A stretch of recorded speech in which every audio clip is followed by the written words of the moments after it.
Balai Besar Pengawasan Obat dan Makanan di Denpasar menggagalkan upaya peredaran puluhan ribu butir obat ilegal. Satu tersangka diamankan dan diserahkan ke jajaran Ditreskrimsus Polda Bali untuk menjalani proses hukum. Setidaknya 35.000 butir lebih pil jenis diheksafinidil HCl dan dextropetorpan berhasil disita petugas Balai Besar Pengawasan Obat dan Makanan Denpasar dari seorang pria berinisial AMF usia 37 tahun. AMF mendatangkan ribuan pil tersebut dari luar Bali dan diedarkan secara ilegal kepada temannya.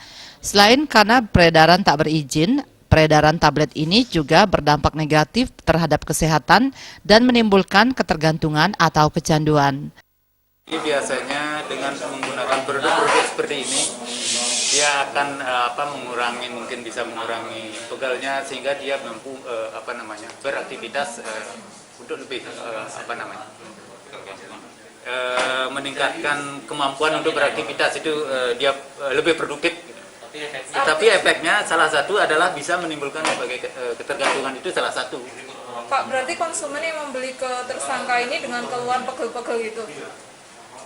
Dengan keluhan sakit pegel-pegel bisa gitu? Jadi dengan dia mengkonsumsi seperti ini kan dia capeknya tidak terasa kan. Jadi dia mampu masih tetap melanjutkan kegiatan-kegiatan. Apakah ada penemuan korban pemakaian ini, Pak? Produknya tersangka? Kalau dengan waktu ini belum.